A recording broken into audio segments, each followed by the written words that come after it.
morning show. We're on there at 9 o'clock on every weekday night, taking calls about the Jazz.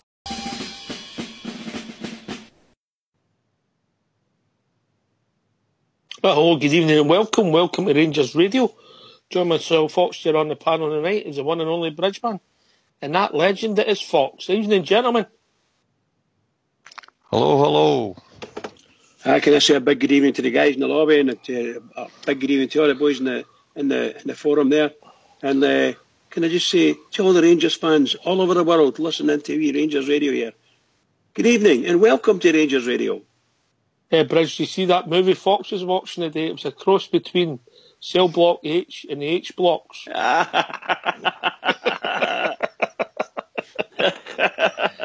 we doing, Fox? Fine, mate. That was the worst thing I've ever watched in my life, mate. He's going to put it in the lobby, and that's it. Oh, no, I couldn't put that in the lobby, mate. They tell me it was a bit of a hoot.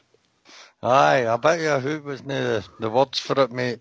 Most disgusting thing I've ever watched in my life. Honestly, I was bolting after it. Yeah, but that's not an excuse for watching it 3 times. No, there is not, but you know you've got to go into detail on some things, you know. I'll maybe send it on to you after. No, you're all right, mate. You're all right. You can keep it. I mean, every man to their own, Bridge, man, eh? Oh, absolutely. You know what I mean? He's got some weird taste, that Fox, and his weird taste. No, me, mate. No, me. Him and his good friends. I think I might have to take a back step for that gang, Bridge, you know. Oh, Skype Loyal's been abandoned. By the way, after that. The trouble is, you're going out with him tomorrow. You're going out with him tomorrow. I was going out with him. I'm meeting up with Ibrox Loyal now. I think you'd better go out with your old man.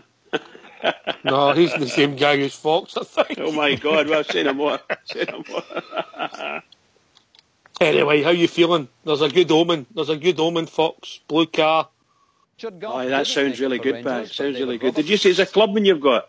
I don't matter the details for Bridge, just it's blue. It's blue, that's the main thing, all right. It's blue, Fox. But a mini clubman means something. No, Bridge, it's a blue car, never mind the details. I'm happy. Right, that's all it counts, isn't it, Fox? Blue. Aye, well, it'll be easier for the police to spot this time. Mind to switch your fucking thing off when you park it. No, too much done for me. That was a fault. Anyway, you're looking forward to it. It's really starting to kick in now, the way the stomach is, and what about you, Fox? No, asking about your stomach. Bridge, are you getting the battle fever? Oh, aye, definitely, pal. It's on. Listen, it's definitely. By the way, I got kind of mixed up listening to it, and I was listening to something in the news today, and it says the midday game, and then we only talk about the Rangers and Celtic game, and I thought, is that no 2:30? Is our game no 2:30? Then they started talking about the Motherwell Aberdeen game. I thought maybe it's that one's. What time is the actual game at? 2:30, mate. Yeah, I thought that. For God's sake, What are these people like? In fact, it's a 4 o'clock kick-off. If you want to give me your ticket, I'll meet you outside. Aye, right. You know, stop typing, Bridge. It's not me. The rest of us can type. It's got to be you. That'll be loyal. That'll be loyal. It's doing it, but he's a fibber, mate. He's just typed in the lobby, Davy Matt. It wasn't me. Can you never tell the truth? Davy Matt. They one of your noses so big, one of your lies you tell. My nose isn't big. Don't be that. Anyway, I'm looking forward to it. Look, we're going to hear from the manager. We're going to hear some blast for the past, Fox, eh? A blast for the past, yes. Happy memories? Very happy memories for me, mate. It's not that film you were watching today. No, definitely wasn't that. Bridge, happy memories? Oh, very much so. Very much so. Look, if people want to join us, what's the number, Foxy boy? 0141 356 1972. Total professional. Bridge, where else can they join us? They can join us on Skype at RangersRadio.online. If they've been on before, then they'll just get straight through. If not, a wee friend's request to to Foxy and he'll bring him in, no problem. All right. Look, before we start debating the team, and I know Ibrox has been working really hard in his team, it'll be interesting to see. I think he's going to come up with something radical. He's been working on it that long, Fox. 4-7-1, is it? 4-7-1? But, There's a high percentage you'll get it wrong, put it that way. Well, he might get the formation right. We just need to keep an eye on the number of players he has in the park. That's He it. doesn't care the number of... The more the merrier, he says. Anyway, look, let's hear from Graham Murray and see what he's got to see so we can all maybe get some clues of how the team's going to set up on Sunday. So if you don't mind going to mute, gentlemen, let's hear from Graham Murray. Graham, firstly, we heard last night David Bates will be moving to Hamburg. Talk us through the process from your involvement in that and your thoughts on that move. We're in negotiations with David. We wanted David to stay, obviously, and Hamburg have come along and made an offer that we can't match. And David has thought about his career and his well-being and decided to take them up on that offer. Is that difficult to take, the fact that the club couldn't match the offer, or is that just the realities? It's just the realities of the situation. It's disappointing for us because obviously we've invested time and energy with David. We've played him, we've helped his development. He's decided to go elsewhere. That's his prerogative, that's his choice, and we can't at this stage stand in his way. So that's his decision. We respect his decision. Obviously we're disappointed, but we'll have to move forward. Does that surprise you, a move like that? I know they're struggling in the Bundesliga, but is that a move that... Nothing really surprises me in football, to be fair. It's just one of those things in football that happens. We've negotiated with David. He's decided not to take us up on that offer, and Hamburg have come in for him. That's the modern football world, unfortunately. And we lose a player, but we wish him well. Were his demands unrealistic? We couldn't match what Hamburg came in and offered. That's the simple reality of it. Did you try and maybe have a word with him to say this is the right place for your We development? talked to him all the way through. He knows my thoughts about it. He knows my thoughts about him as a person. He knows my thoughts about where he needs to develop and get better. And we're in a good moment with him in terms of his development. We've worked really hard with him. I think we've really aided him. But he's chosen at this stage to go elsewhere. And at the start of next season, he'll play for them. But between now and then, we've got lots and lots of games and lots of players to take care of. Will he still be involved if he can regain fitness? Potentially. We'll just have to make sure we get him fit, and we'll have a look at what we need for the remaining games. Is there a concern that the club now doesn't have the pool that it perhaps once might have had? Not at all. Not at all. It's up to us now that David has moved or will move. It's up to us to go out and recruit aggressively and improve the squad from where we were, and that remit hasn't changed. Is there a concern about the fact that the club gave him obviously an opportunity that it's not perhaps getting the loyalty shown back to it, the sort of faith it put in him? It's down to the player. We've made our offer. He's decided to go elsewhere. You'll have to ask David about that. But we negotiated in good faith with him. We wanted him to stay. He's decided to go elsewhere. Just have to deal with it and move forward. Is there targets already in mind in terms of replacing him for next season? Yeah, there's targets already in mind. There's areas that we want to improve the squad, and those searches and those checks will be ongoing. There was a statement also released this week from the chairman. It's led to some speculation about your own position. Can you give us your thoughts on it and perhaps the timing of it before my position hasn't changed. I've got a contract until the end of the season. The chairman, as far as I'm aware, reiterated that in the summer a manager will be appointed. Whether that's me or someone else, that appointment will have to take place. So my situation and my reading of the situation hasn't altered. Was it unhelpful to be released so close to Sunday's match? Not at all. It's another thing you have to deal with, but we move forward and we get ready for the game. I want to concentrate on the game. I want to move forward and get the squad prepared for the game. It's just a reiteration of the situation as it pertains to season tickets and to the managerial situation moving forward for the club. Have you spoke to the chairman this week about the statement or anything like that? No, not at all. I haven't felt the need to. As I've said, my situation hasn't changed. My understanding of my situation hasn't changed. The club need to appoint someone in the summer, whether it's me or someone else. A permanent appointment needs to be made. I have a contract until the end of the season. That hasn't changed. When was the last time you did speak to Dave King? When he was last over. Some people say the interpretation would be it cast doubt on your future, but in another way, can you look at it saying it didn't rule you out either? I thought it started saying that I've done a really good job and I should be proud of what I've done. So, once again, it doesn't change my situation. It doesn't change the reality of what I've got to look forward to between now and the end of the season. If anything, it allows me to focus in on making sure that I give my closest attention and the very, very best of myself to the remaining games. Well, given that then, how beneficial would it be for your cause if you can win at the weekend and potentially go on and win the Cup? Yes, I would suggest that it would be better for me personally, but it's about making sure we get this weekend right. We've got a big game. Let's concentrate on the game. I would prefer 100% to speak wholly about the semi-final because it's going to be my first experience of it, and it's a really, really big day for the football club and it's a big day for the players. So my sole focus is upon that, not what happens after that, not what happens in the summer. It's about making sure we get Sunday right. You've been coming closer recently against Celtic. Yep. Chances at Celtic Park, certainly second half. Again, ahead at Ibrox last time, had a chance to equalise late on as well. Do you feel you're getting closer in this fixture? The remit for this season was to close the gap, to make sure we push on and be seen to close the gap. I think we have done that. The next step obviously is to go and win the game. If we go and win a game, I think that we will begin to instil belief in our supporters and our players that we are getting closer. But I believe we can cause any team in this country problems when we have the ball.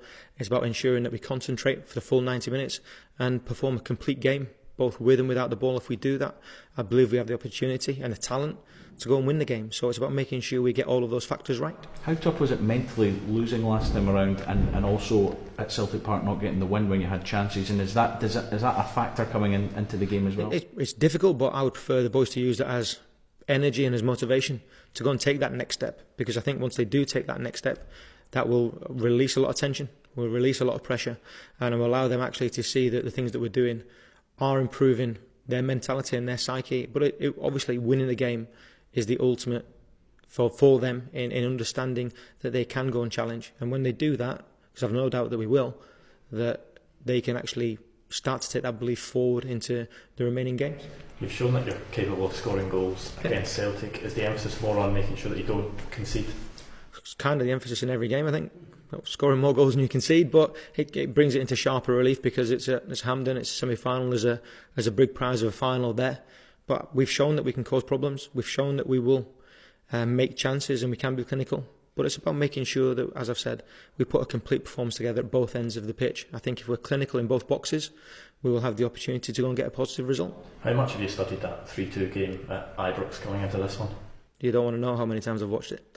I've watched it lots because there's lots of things for me to learn, there's lots for the players to learn, there's lots of improvements to be made, but also there's many positives to be taken. So we've looked at it, we've understood where we need to get better.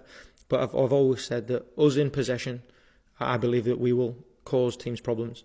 I believe that we have good talent, we have good intensity, we have good pace and tempo at the top end of the pitch. We have to make sure that we pay respect to their talent and their ability and their difference makers upon the pitch. Once we get our structure right and our understanding of what they're trying to do right, I think we put ourselves in a better position to get a positive outcome. How hard is it to watch that game back? It's hard. It was hard initially. It's not hard now. Now it's a learning opportunity. And it's just making sure that you try to disassociate the emotion from the reality of it and take the lessons from it. How is Alfredo's sort of mindset going into this game? Do you sense a determination from him after the sort of last week? I think he's already been in the press saying that he's going to score. He wants to score. It's a mindset of a centre forward. We've got lots of people who want to actually get on the pitch first and foremost, but it's about making sure that we give him those opportunities, and when he gets those, you may only get one. You go and you take it with both hands, and then you make sure that the rest of your game is on point as well, because taking chances is just one part of it. It's just one part of what we will need from him. The mark of a good centre forward, as he says, the ability to put a miss out at the back of their mind and carry on and take the next one. Do you see that from Alfredo? From the way I see it from the strikers that we have in the squad. I see it from the attacking players that we have in the squad as well. They know that we're going to have the ball. They know that they have the ability to create chances. I believe there's an old adage: you'd rather have centre forwards in the position to miss chances than them not getting there. I believe he gets there. I believe we can get him in there, and I do believe that, given the opportunity, he could hit the back of the net for us. To what extent did Kenny Miller give you food for thought with his performance against Dundee? Lots. He adds to the team. He adds with his understanding. He adds with his energy. Obviously scored a goal. So he has trained well in all the time that I've been here, and it's about making sure we pick the right team to marry up to the right challenge. So he's another option for us, but he certainly didn't do himself any harm. How important could his big game experience be, given the nature of the tie? I think you've got big personalities throughout the squad, so as well as Kenny. There's Bruno, we've got Russell Martin, we've got Jamie Murphy, obviously an international now. So we have big game experience throughout the team. But it's making sure that once the game starts, we just play the game. We don't play the occasion. We try not to get caught up in emotion. We play the game on talent and on understanding rather than on that emotional drive. And if we do that, then, as I've said, I believe we have the players to cause them problems. He says he's looking for another season. Do you feel he's got another season in him? Is that something the club are looking at? We're looking at all players, so we're looking at Kenny, we're looking at other players, we're looking at all options. I think you spoke earlier about options in replacing players and looking at the squad.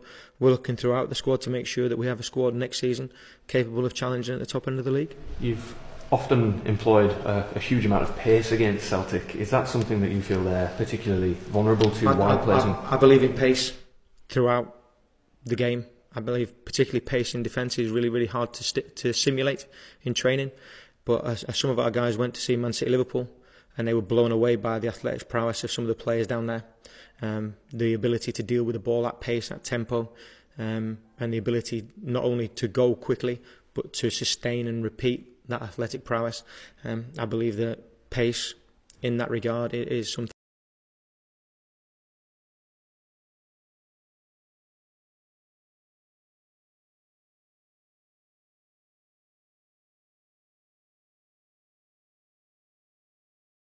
that is a massive difference maker regardless of level. Is Josh Windass okay? Trained fully today. Is that, again, a good option to have then? So it's another option for us to look at and to utilise. Obviously we missed him in the last game, but he's trained fully today, so for us he's another person that could come in and as he showed, he's got the potential to cause them problems and can nick a goal at important times, hopefully. Ross McCrory came off at the weekend. That was a case of his manager wrapping him in cotton wool, because he's just back and he's a young lad, and we recognise that he's got a big future ahead of him. So we're making sure that we keep him athletically right and physically right. So that was just me being possibly overcautious. When you played for Scotland, did you play all your games away from home? Yes. So is this your sort of first real experience of Hampden? I've been on the bench at Hampden. I've experienced it at Hampden. My first experience of an Old Firm game when I came up here was at Hampden for that game, and it will be a new experience for me, one I'm really, really looking forward to. And I'm going to say to the players, I'm desperate for them to enjoy it. I'm desperate for them to walk off the pitch with a smile on their face, and to really take in everything about the occasion. But you only get to do that if we do our job properly. If we do our job properly, then I believe that we can all enjoy the day. Any other team news? I think Jordan Rossiter. Jordan Rossiter completed 70 minutes for the under-20s against Breiðavik's B team in the week. Lee Wallace trained today, and everyone, apart from David Bates and Ryan Jack, completed full training today.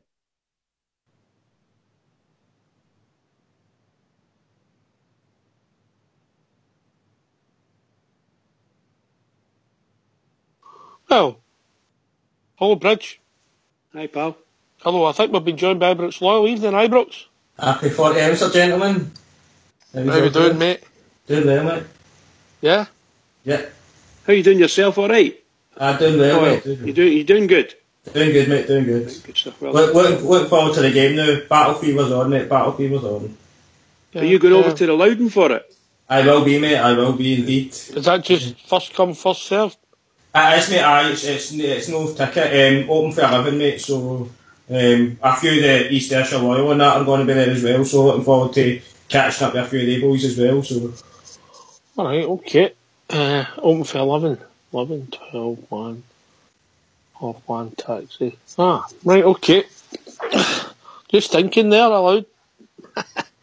You want to come to Loudon, mate, the Loudon's the place to be, mate, the Loudon's the place to be.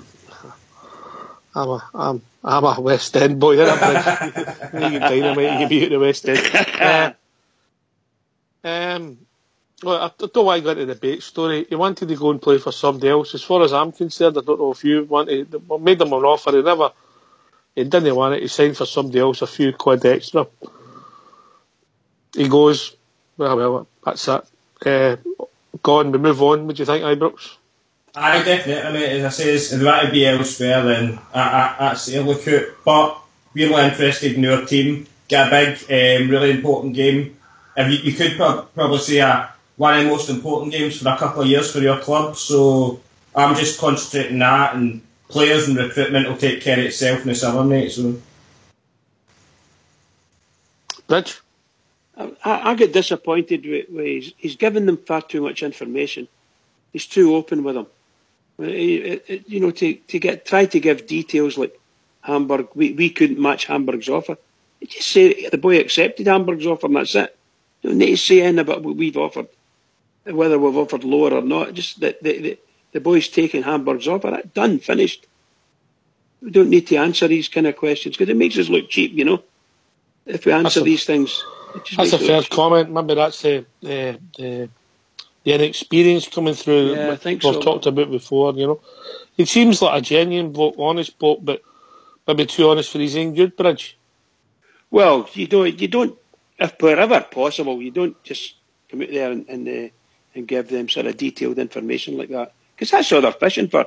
They only want that manager to say we couldn't afford that player, and that's going to be splashed all over the headlines and the papers, and it'll be headlines in the television and everything. That's what will happen. Well, Rangers can't afford them. Rangers couldn't sign the player. The player leaves, skint Rangers, blah blah blah. That's what happened. Sorry, Pa, I don't mean to rant about it, but that's exactly what will happen. We need to watch what we're saying to these people. As Sorry, I said, Pa. move on. David Bates, well, he's still with us. Maybe me, I wouldn't play him again, mate. I wouldn't. Well, you said that last night, and I can't disagree with you to a certain extent, but I wouldn't. I don't have the same attitude to that. If a boy's fit enough to play, I think he's a smashing player. I don't hold anything against the boy. The boy has found a better offer, and I'll always say, good luck to you, and happy dreams. Go on with your life, pal. Go and do it. Let's see if you can make a success. If we can't afford the boy, then we can't afford the boy. Simple. There are many players out there we will be able. You're a nicer man than me, mate. Once you leave their club, I couldn't care less. Ibrox? I'm the exact same, mate. And I don't think it's a case that we couldn't afford them. I just think that he thought, well, I don't know this personally, but if he'd been a bit big for his boots and thought he deserved a lot more than we thought he was worth at that moment in time, he's went elsewhere. As I says, I'd rather concentrate on a more important game coming up at the weekend. Recruitment takes care of itself. Mr. Allen's in the background dealing with all that, and I'm sure he's got plenty of names for whoever the new manager may be come the summertime, but he's went, and that's it. Nothing else we can do about that now, mate. Talking about guys who don't know if they're coming or going, we've been joined by the one and only True. Evening, True. All right, chaps, how you doing? All right, mate. I've got a different view of it. Don't care where the boy goes or what he does. You're talking about Mark Allen there in Ibrox. Mark Allen should have had him on a contract. We might get a transfer fee. But obviously, we're being led to believe everything's rosy at Auchenhowie. Everything's getting sorted out with recruitment and everything else. I think it's a shambles behind the scenes. You've got a young boy there who comes through the ranks, gets into the Rangers team, quoted for a Scotland cap, and we've no got him signed up. You can't make him sign, True. No, you can't make him sign, but he should have been signed before that. If they recognise the potential in him, they should be signing him up to ensure if he does leave the club, they're going to get a transfer fee. You can't make him sign, True. No, you can't make him sign, but he should have been signed up a lot earlier. But what happens if he didn't want to sign? Well, should have been let go. And that's what's happened, isn't it? That's the players have got the power now. I'm not talking about this season, I'm talking about earlier. If they're recognising the potential in young boys who are going to get into the first team, they should be signed up there and then. They'll jump at a contract with Rangers. Even if this is a stable, and it's been unstable, mate, since sort of Warburton, Kachina, then Murty. Well, sorry, Warburton, Murty, Kachina, Murty, in a year really, and that's the kind of thing we're paying for, mate. That instability. Aye, you're exactly. Does that make sense? Does that make sense? Well, the thing is, it makes perfect sense. You can think what you like about Dave King. He's come in, he's put his money in, and he's got the club. That's fine. But I think the structure at Ibrox is all wrong, and I think we're getting kidded on with it, being quite honest. Kashina should never have been near Ibrox. I couldn't agree more, mate. I couldn't agree more. I had my doubts about Warburton, and now we've got an interim manager who doesn't know if he's going to be in a job for 1 week or the next. So listen, I'm no way to go, and there's a big game at the weekend, you know, Aye. so I'll leave it at that. But I think there should be a serious look. I hope Mr. King's looking at the infrastructure in Ibrox, because there's something far wrong. I mean, players come and go. I've always thought that, mate. Yeah, I've always thought that. It's even worse now when you have the freedom of movement, which I understand. Me and you can give our notice in and just move jobs. At the end of the day, it's just a job, innit? Aye, well, that's it. But I think also, as I said earlier, Rangers should have had them signed up. You should have them all signed up if they've got potential to go into the first team. And if they can't recognise the potential at an earlier stage, well, I don't think they should be there. You think that somebody would look at your contract as soon as you go into the first team, mate, well, yeah? Aye, definitely. Definitely. You know, I get your point, but even we're putting a lot of twos and twos together here, but the agents involved in the game, and slow down, son, don't sign, and blah blah blah, and the next thing he walks. Now, my understanding was, and this came from Fox, that that things were going well, and it looked as if the parties, that's how there was no rush, and then all of a sudden there was a partner ways or a few shillings. So, well, it's not a few shillings, it's quite a few quid, a few £1,000 a week. Aye. You know, he's chose to go. And with you, he'll never play for a bigger club, true. Aye, but as I say, Oxford, don't get me wrong, you know, taking the boy out, I think there should have been a process in place where that boy was signed up and would get a transfer fee. I'm not denying the boy the right to go elsewhere. If he wants to go elsewhere, that's fair enough. I think at his stage, I think he's making a mistake, but that's the way it is. But there certainly should have been a process where we get a transfer fee for that boy. A year ago, I don't think anybody would have minded if Bates and Wilson left the club. You know, it's funny how a few games in people's minds. Now, I thought Bates showed a lot of potential. Mm-hmm. He man of the match at Parkhead, coming on as sub, man of the match at Pittodrie. Played well for us, showing a brave, simple defender, if you like. Mm-hmm. But there's people been watching him a year longer than that. But Oxford, you know, we can only go with what we've seen on Saturday. You know, and these people are paid to assess him and say, look, I've got this boy coming through here, he's going to be a certain first team. As much as you can be certain about these things. Look, there's different brackets where we sign players to contracts, mate. Getting into the first team squad, there'll be a limit to what Rangers will pay. They'll no pay over the top, mate. I think that's a good idea. And then you've got your key players, mate. The bigger name players are on a completely different wage scale for the squad players. We've probably offered him a squad player wage. He's not accepted it. He was looking for more. And probably you'll find that Hamburg have offered him a key contract with them where he'll be a first team pick, mate. That's how they make these decisions, and there was only a couple of grand in it as far as I'm led to believe, so that was the contract he was getting put in. He was like a squad player. And that's not really the point I'm making, Fox. But that is the whole point, mate. You can't... Rangers... It's not about how much Rangers or Hamburg offered them. We should have had that boy signed and in a situation where we get a transfer fee from, you know, regardless of what he was offered or what we offered him. That's not what I'm bothered about. But the thing is, with the likes of Bates, which is a wee bit different, is he came into the first team squad, mate. He's played about roughly about 20 games and done really well. You know what I mean? And with that time, we're up at the new year, the January transfer time, when other clubs can approach him, mate. So it wasn't as if he was playing well this time last year, or maybe a way back June last year. He was playing really well the previous 3 months. He only came into the team, mate. So they were still eyeing him up as just an up-and-coming young player.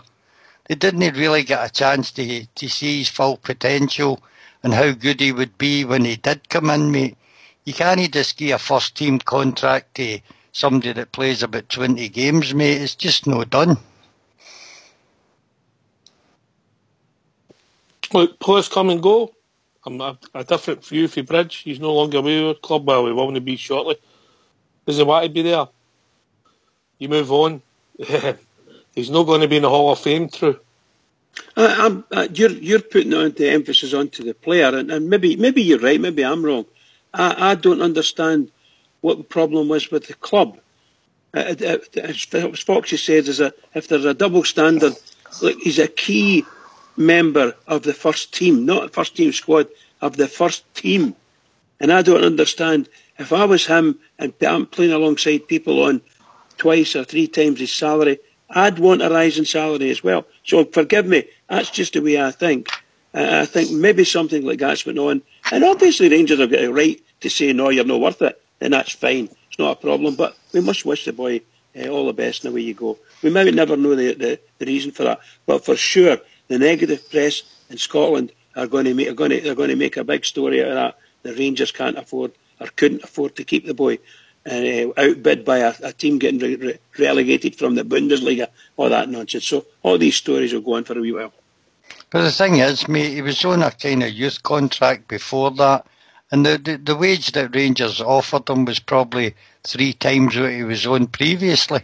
Maybe more than that. But I can't argue with that. I really can't argue with it. I wouldn't. I don't blame anyone in reality. I just wonder what the club think of all of our players. If you've got a guy there, Herrera, who's playing, can't even get a game in our team. What kind of salary is that guy on? And you've got a young lad there that we're broken-hearted because he got injured and had to go off. And we're missing him because he's probably been our best defensive centre-back for such a long time. Now we're missing him. He knows that. And then he's going to go into negotiations for a new contract. And listen, Herrera's still getting, God knows what Herrera's getting, but he's getting a lot more than that boy is. Do you follow what I mean? So somewhere along the line, I've got sympathy for him. I hope the club do things correctly and do it right, but don't let the manager come out and blab about it. Right? They shouldn't be doing that to the press. All we need to say is the boy accepted Hamburg's offer. Never mind our offer. Right, can we move on? Right, move on for David Bates, right? He didn't want to sign for us. He's left the club. Well, he'll be leaving the club. It's happened before. It'll happen again. Players will leave, especially now in modern football. He ain't no legend. He's going to play with a team that will be in the second tier of German football. He'll be earning more money than he would be at Ibrox. So he's moved on. So is that fair to draw a line under it, True Blue? Aye, certainly, mate. As I say, I wasn't on about the value of contracts. I was on about the absence of contract bills. I get that, mate. I get that. But I mean, with modern football, mate, if they don't want to put pen to paper, all clubs are snookered now, aren't they? Okay. You know? I wish your boy all the best, but like yourself, once he's out the door at Ibrox, he's out my train of thought, Aye. Right, so what other clues did Mr. Murty give us for the team on Saturday, Ibrox Loyal? Well, for me, he was talking about Ross McCrory being wrapped up in cotton wool. That's why he was taking me off. So I imagine he's going to be starting because he's in my starting lineup. Did he mention his injury? He did not mention an injury, mate. I told you that. Okay. I did say that. Sure? I did. Well, unless I'm hearing a different press conference for you guys, but I heard that he was wrapped up in cotton wool, taking off because he was just back for obviously a long-term injury. So he'll be straight back in, sitting in that central defensive midfield role for me, and that's where we really need him to protect central back two, because we know they have no pace between the two of them. So I definitely think he'll be back in. He was obviously talking about young Rossiter as well. Played a full 70 minutes against Beiderbecke during the week. So he's available. Know that he'll be in this. He'll be in the squad, so those are completely different kettle of fish. Lee Wallace came through a full training session again after he'd a wee setback for his injury as well. So it looks like he's fully back fit as well. The only two that aren't are obviously Jack and one other that I've misplaced, but.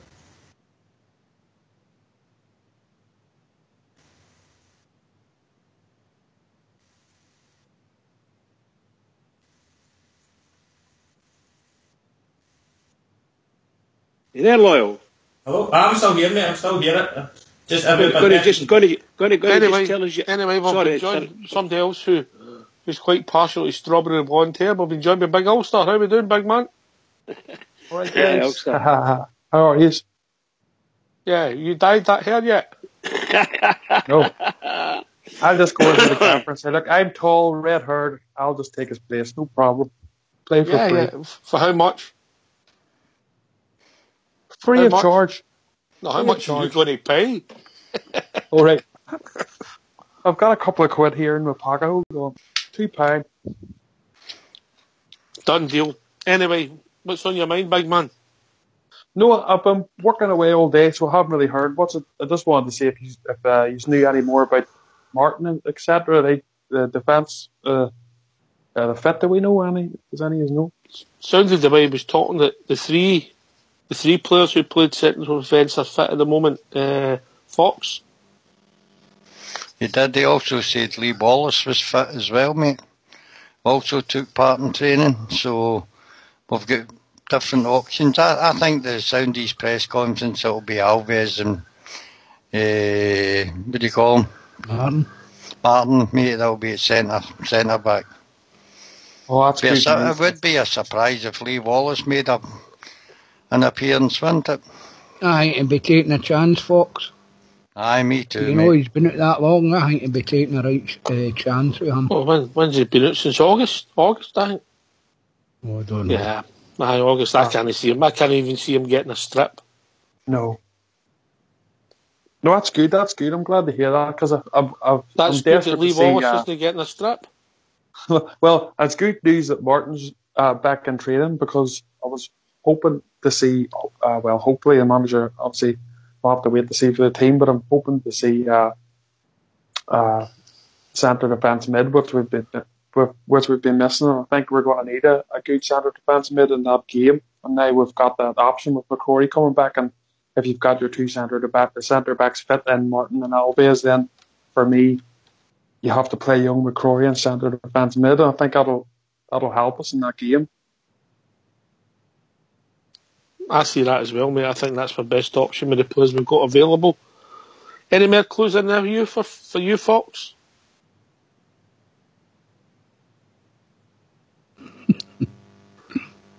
He's away watching that video again, Bridgeman.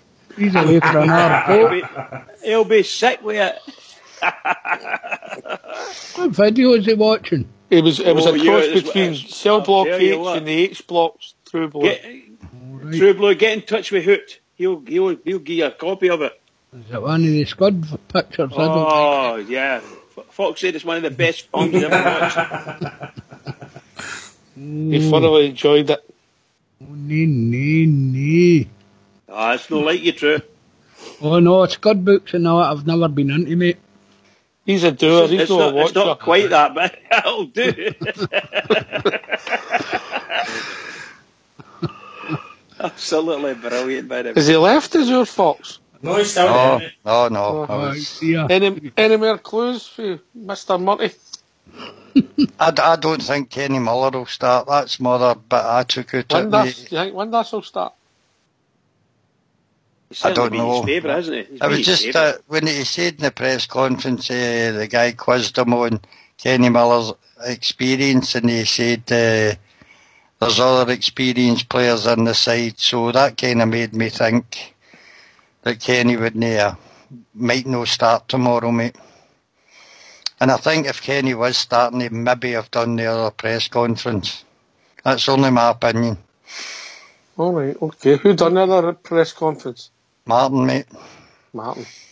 Oh, I think we need to sacrifice our well, I don't know if you would call it centre attack mid or just behind the striker. I think we probably need to sacrifice that position and play with the centre defence mid and Dorans and Doherty in the midfield. You're not coming out with this 4-5-1 crap, are you? I am. Nobody in their right mind's going to come out with that. Are they, Ibrox? Well, would you like it? Give us your team, Ulster. What's the team going to be for you? For me? Well, I'd put obviously Fodder on the nets. That's a surprise. That's a surprise. I'd have, if available, I'd have definitely Martin and Alves partnering. in centre defence to allow McCrory play centre defence mid. I'd have our usual left and right back. I'd have Murphy playing the left. I'd have Candias playing the right. Dorans and Doherty just in front of McCrory. And I'll be playing probably Morelias up front on his own. Ibrox? Right. Please stop reading my mind, Ulster, man. That's getting freaky now. Is that your team? It is, mate. You read the script well. You read the script well. Well, that's what I would go for as well. That's it, mate. You'll get brains out, can I say? You'll definitely get brains. Have you got Tavernier right back, eh? Tavernier right back. Now, I know the only thing that worries me, Goss is a good player on the ball, but watching him at the game at Ibrox, I got worried a wee bit because I thought he got a wee bit overrun and a wee bit bullied in midfield. That's the only reason I'd probably put Doherty in there, because he's got a good engine and he can run about, you know. Anyway, talking about people with a good engine who can run about, we've been joined by Big Al. Evening, big man. Evening, boys. I was lying in my bed there, and all I heard was Scud book, so I jumped up straight away. What's happening? Scud book. You need to get in touch with Hooten and he'll send you some. Fox's into videos. He'd won a date. It was a cross between Cell Block H and the H blocks. Oh. Is it gay porn like he's into? No. That sounds like something like lesbian gay. Anyway, we digress.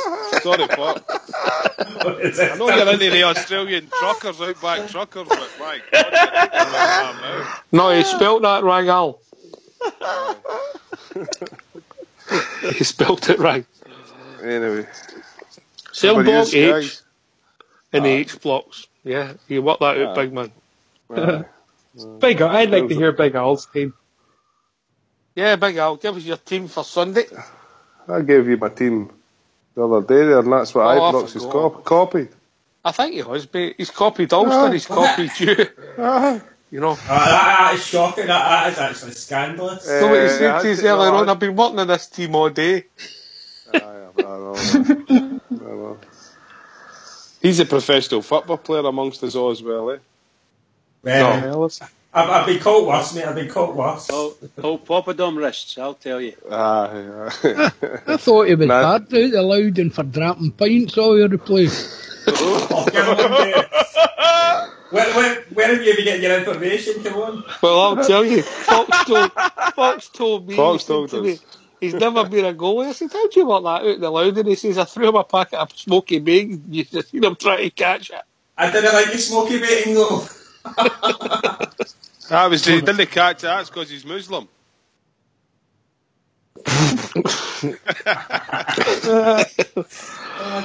Do you not fancy the 4-5-1 Ox yourself? No, yeah, I do, but I was taking the pew a big Ibrox. Oh, right, okay. I think that's the way to go, and I don't know about team, Ox? I'm not sure about Doherty because I don't know.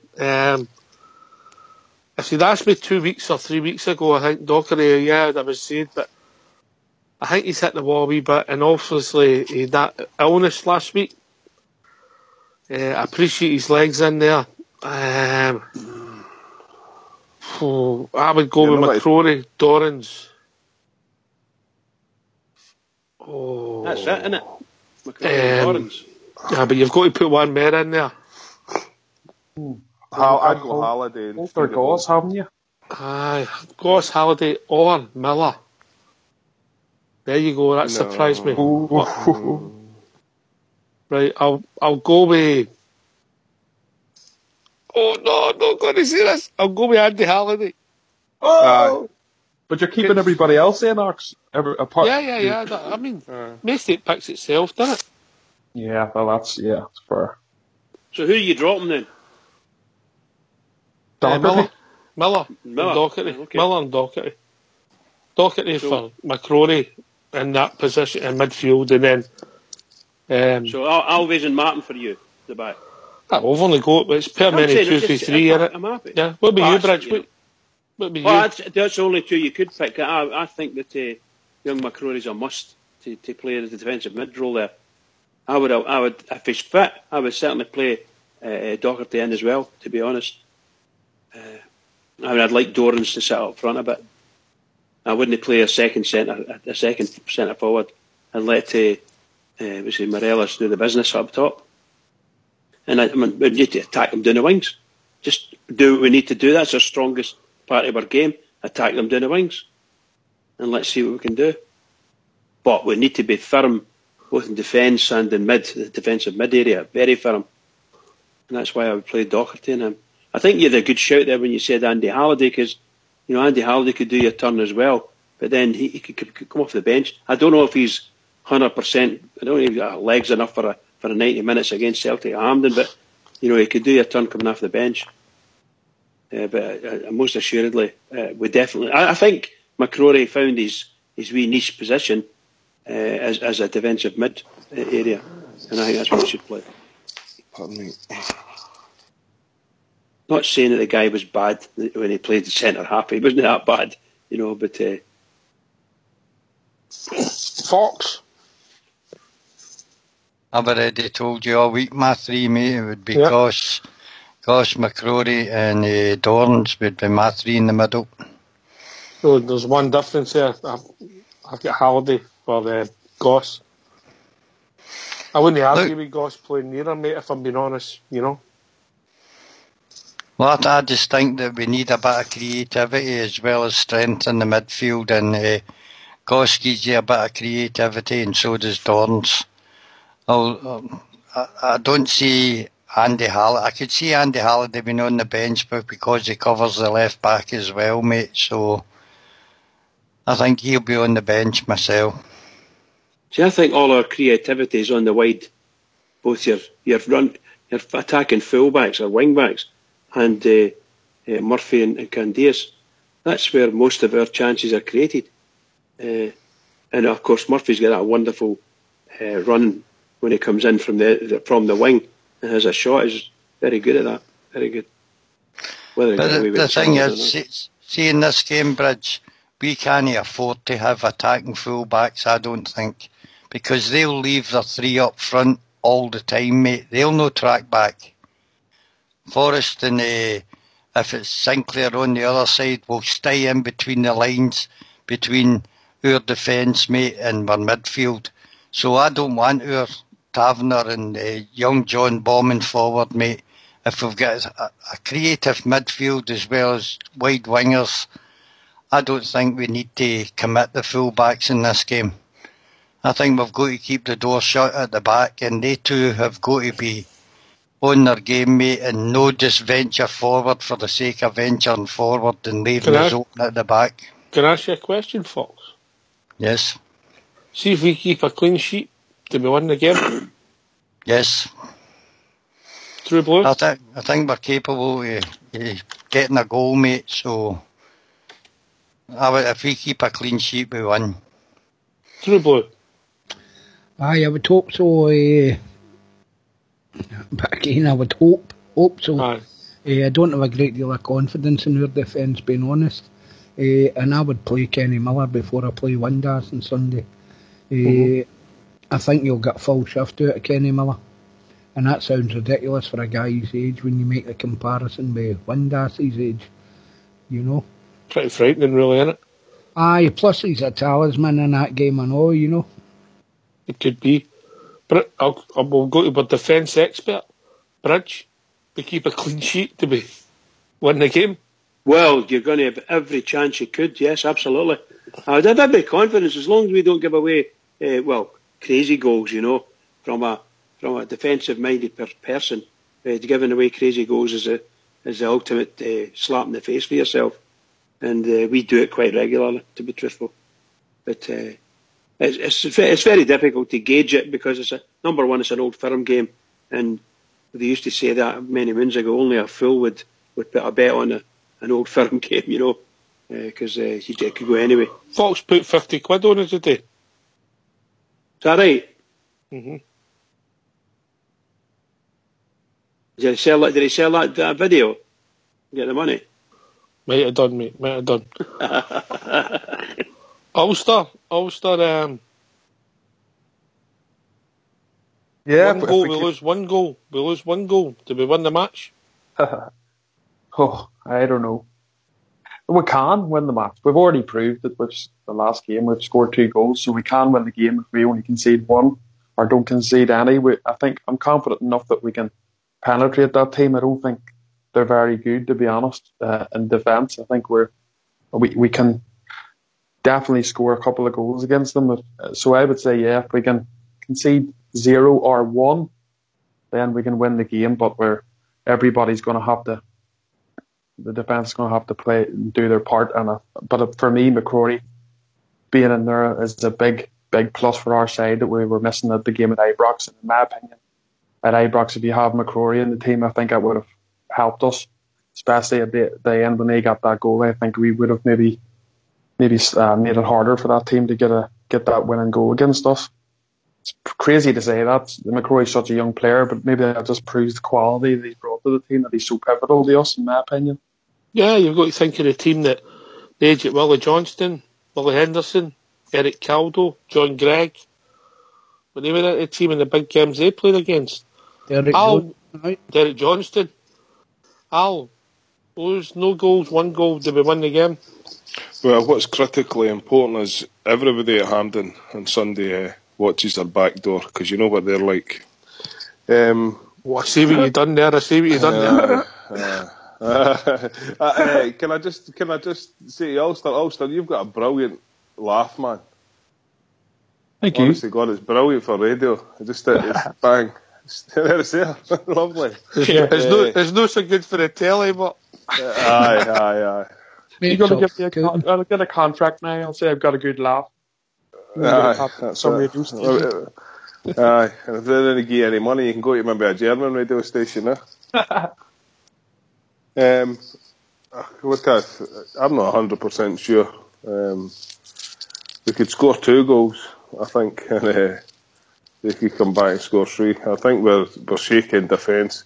I think it says a lot about the 2 centre-halves. They've got so much experience, yet we have to put a young guy in front of them to protect them. I think that says a lot about the club. Where we are. It says a lot. So, unfortunately, sorry. No, you go ahead. Finish up. No, go to Mohammed. I'll take the mountain over to him. Allah Akbar. Ibrox. I'll ask you the position that you know the most about, yeah? Right, okay. Alright, okay, so what about the substitutes? The substitute. I knew it was coming, mate. The cowboy position. Sorry. I don't know any of the cowboy positions, mate. Sorry, I can't help you. Have a night with Big Al, he'll show you. Aye. No, me in Denver. If he's a good game, mate, do we win the match? You're a goalkeeper next to it. Mate. We've seen it in the past. I know it was 0-0 the scoreline when he did his last outstanding game, but we also had a few defenders that day as well who were on top of their game, or maybe even a back 4 who were on top of their game that day. But it can be at times a very outstanding shot stopper when his mind's concentrated on the game. It's just when he lets his concentration for that one wee second, he can let in the stupidest of goals. But I'm very confident with having young McCrory sitting in front of the back 4, mate. And as you says earlier, if we concede 0 or 1 goals, you better believe we win the game and we win it well. Because I've got a funny suspicion for Kenny Millamora to score. Because let's be honest, this is definitely his last season with us. I think we can all say that. And you know what he's like. He loves to score against when it being a cup semi-final. If I was a betting man, I'd be doing it at the bookies tomorrow, putting him on to score. So, but then again, I don't bet. So, I think if our back 4 play, and if we can keep a clean sheet, I think we'll definitely win the match. If we can keep down to 1 goal, I think we're 60% favourites, Ibrox. Does that make sense? After that, we start struggling. Mate, even Higme, let's be honest. The last game we conceded 2, but we still came back into it. and made it 2 each. But I don't see that happening tomorrow because, as I says after that match, if we had young Ross McCrory sitting in that central defensive midfield role, we don't concede these silly goals, because that's what it was. It was silly goals we conceded, and it would not happen if he was there, because he's got the pace and the technique to stop stupid goals like that. So that's why I'm a wee bit more confident than most Old Firm games. So I'm always confident at Old Firm games. So that's a fair point, because I think I can't remember, it was the first goal they scored. Goss got out-battled a wee bit and they scored from long range, and I agree with Ibrox. I think if McCrory's in that same position, the player doesn't get away from him, it doesn't get that shot off.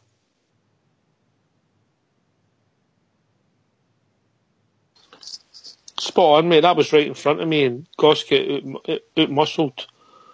It started for Declan John, no one in the header, and it fell inside, and it was out-muscled, and the two central defenders, I think Big Alves was at the Alves? Yeah, both of them. It was when Bates got injured. That's right, yeah. That might have been Bates' last kick for us, yeah. But that's correct. Bates put a tackle in the game. I don't know if Alves got caught, but the boy Rogic just brushed Goss aside. And then Maitland lost the goal. The second goal, I don't think the defensive midfield would have been involved in. And the third goal, Goss again, and he's not really covered for that. I think he gave the ball away, and then he let the boy come inside where he could only put it one way. Whether McCrory would have blocked that and put a tackle in, I think he most likely would have done something defensively, would maybe have stopped it. True Blue mentioned Windass, Fox. Is there any chance he'll play for you? I don't think we need him or Kenny Miller tomorrow, mate. If the front three players play the way Murty wants them, for instance, if Candias goes down the right, Jamie Murphy has got to come in and give Morelos a bit of backing in the box and vice versa. So we'll always have two in the box, mate. They two have got to work very hard tomorrow. And as we say, we all know our weaknesses in the midfield, mate. But I think with Armstrong possibly being out now, you've got McGregor or Rogic and Mitchum that might be in there. And Callum McGregor can easily be taken out of the game, mate. He's not a strong player. And I think we can outnumber them, mate, because Brown will sit deep. And I'm hoping that's the way the game goes or plays out for us, mate. I don't think we need that number 10 role tomorrow. Anyway, before we go to the tunes, we've been joined by Rudy Bear. How we doing, Rudy? Evening, Rudy. Hey, Rudy. Garbage and all. How you doing, Rudy? Is that a pirate on the show there? Garbage. Huh? Are you there, Rudy? Oh, there's no ways. Fox must be talking. What's he talking? Bridge? I know what he said. Maybe on mute. Garbage. Maybe on mute. Rudy's the best for that. He loves that sound. Yeah. Aye. How you doing, Rudy? Right, last call for Rudy Bear. I'll drop him and bring him back in. So anyway, lads, if you don't mind going on mute, we'll have a tune for your Fox.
True Blue, that's better than the accordions, come on. No way, man, that was too shrill. I had to take my headphones off there and my brain was vibrating. That was very, very Ulster. staunch indeed. Come on, that's better than the accordions, isn't it? No way, man. That's brilliant. Big Al. What? That's You were better asking than my the opinion on it? Aye. I'm going with True. I prefer the accordions. Ah, come on, Mr. Global Ambassador. You asked me my opinion, Mohammed. Each to their own. Each to their own, correct. That's correct. Bridgeman, you like the big drum. Bridgeman always listens to the big drum bits, don't you, Bridge? I do, yes. Drum and bass, man. I think No, that, he's just a big I drum have man. to say that True's got good taste, he's got impeccable taste, but I do like that type of music, I do. Just missing a triangle. Yeah. Your triangle sadly, that's right enough. Ulster, does that not put you in the mood for a sash bash? Let's be honest, come on. Skipper's got a new triangle for you, mate, any time. Ooh, I know, he showed me it working and all, boy. Yeah. Skipper's the man. It's a square triangle. Anyway, talk about the games, we talk of memories. Semi-finals are important, particularly against them, but it's important we're going to win the cup. One of Bridges' particular favourite All Firm games ever happened 2 years ago. So if you don't mind going on mute, just listen to this for some memories for the Bridge.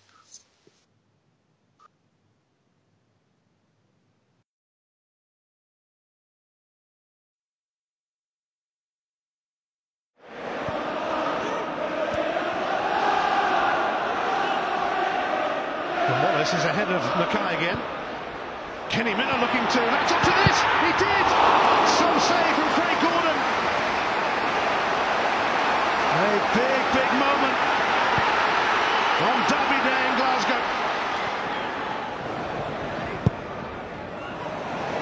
Johansson in some space. Nearly reached Griffiths, nearly reached Mackay. Stephen has reached Brown. And what a chance for the Celtic captain to score another famous Old Firm Scottish Cup goal. Well, he's got to do better, Scott Brown. What a wonderful opportunity for him.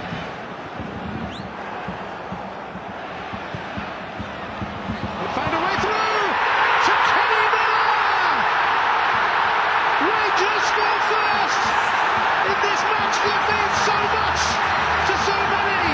And a Kenny Miller goal was surely written in the stars. Mackay, Stephen and Griffiths ahead. Bit of work to be done yet though. Mackay, Stephen. Griffiths. It's off the post. Oh, it's pulled wide. Roberts with an incredible miss. How on earth did he do that? Extraordinary. Peter Van Vossen immediately comes to mind. It's an extraordinary miss. Roberts again. And it's in! Has labelled it! And that's more like it from Celtic. The man who would miss the final if they make it responds.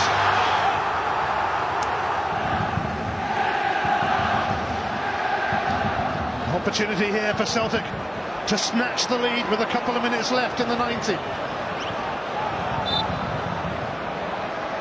It's Roberts to float it in.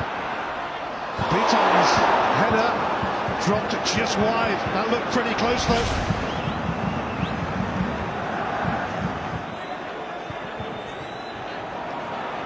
Here's Mackay. Barry Mackay! That is spectacular!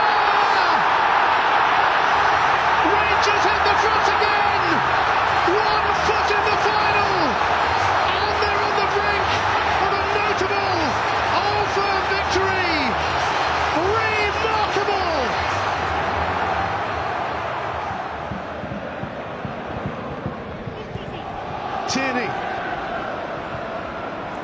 Tierney's done really well here.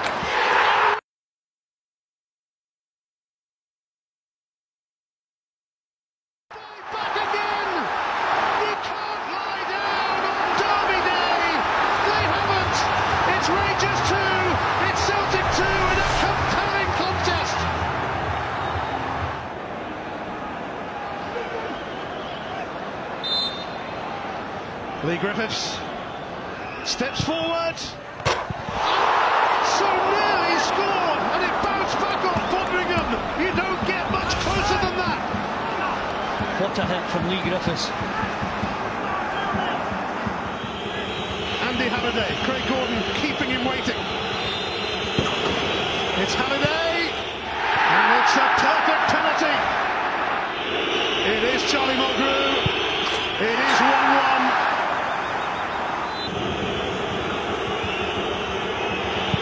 Oh, Tavernier has blazed it over. McGregor. He hits the bar.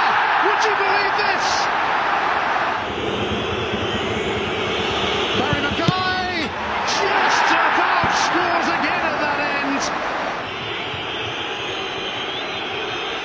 Piton scores. Calm, composed. Nicky Clark. And that is an exceptional save from Craig Gordon.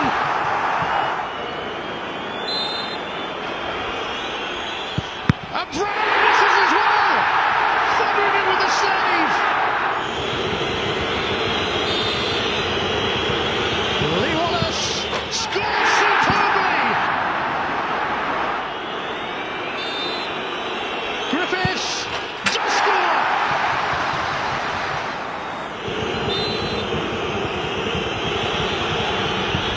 Zalalam.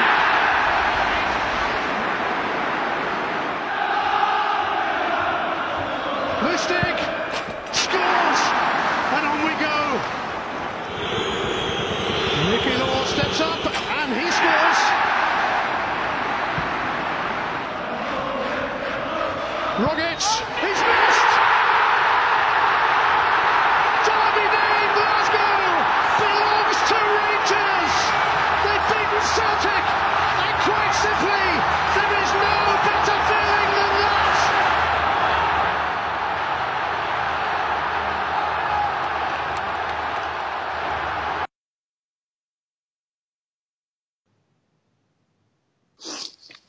Bridgeman. Hello.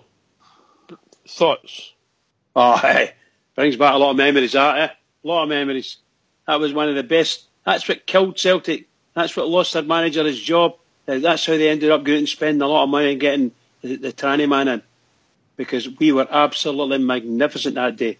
Absolutely magnificent. I thought it was tremendous. Tremendous result. I think one of the best Old Firm victories we've ever had.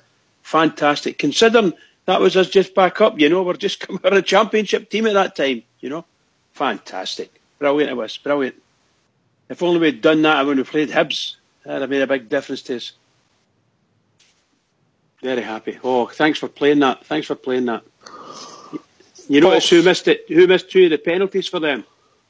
Brown. Lego Eater and Rogic. Yes. They're still there, but their team hasn't changed much, Fox, eh? Hardly much, hardly much. Theirs has changed dramatically.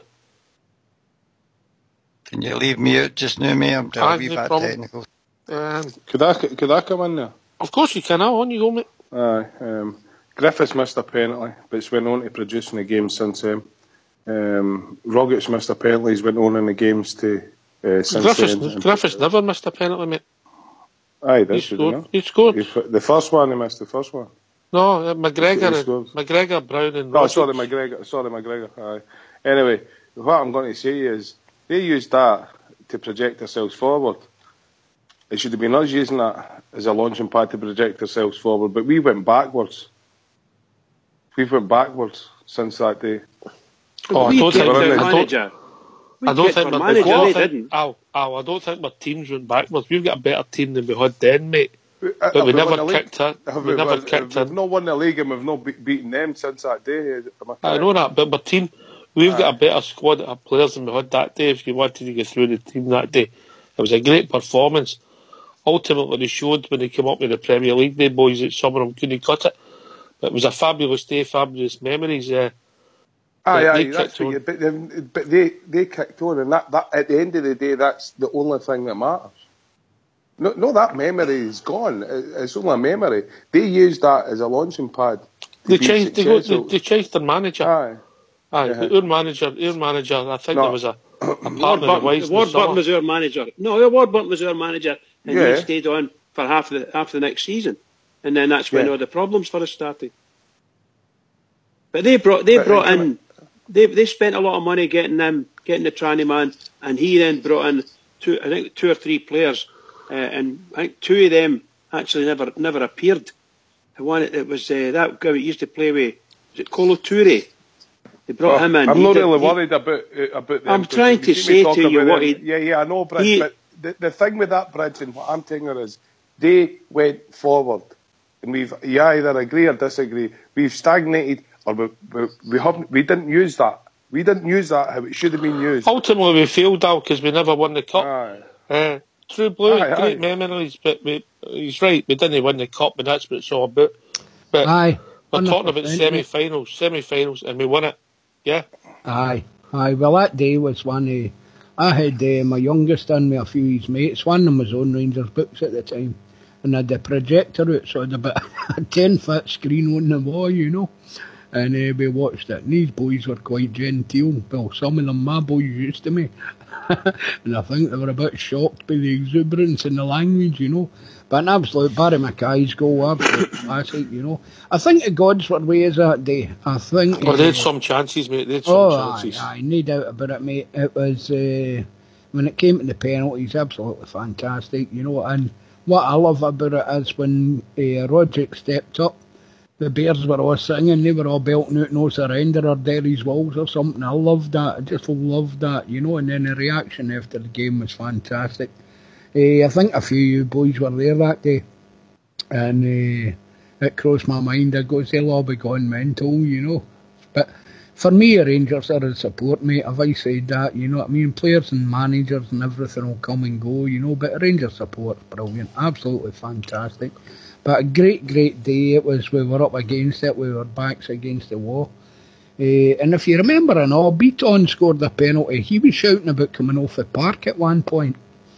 And I think we discussed it on here about a week before, saying, look, if we win here, they'll get rid of their manager. You know, if we lose here, they'll keep him, you know. But they talk about Brendan, the great Brendan. We all forget he was second choice for them. Davy Moyes knocked him back and then they brought him in. The only thing he's done is demanded to play from, which Ronnie Delia couldn't he do? And also get heavily beaten in Europe. Well, it was as semi-finals goes. It would. There's some great performances. If you think back to 98, but we never went on and won the cup that year when we played them at Parkhead.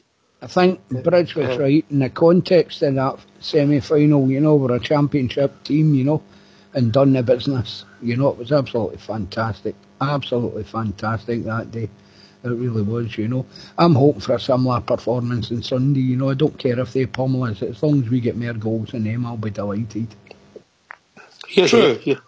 Aye. True, could I ask you a question? Well, you know, in history you learn from your mistakes in the past. I'm not too much a sentimental guy. I don't really look back too much. What can the team this weekend take out that game? Could you tell me what they could take out that game? Well, it could take out they were the underdogs that day and all. They were a championship side. Celtic were canter in the league. You know, you could go in there. You can win that game on Sunday. I actually feel I'm not saying we can. I'm just trying to see what we can take out of that game. I think the point's dead right. They're no point winning on Sunday and then no going on to win the cup, you know.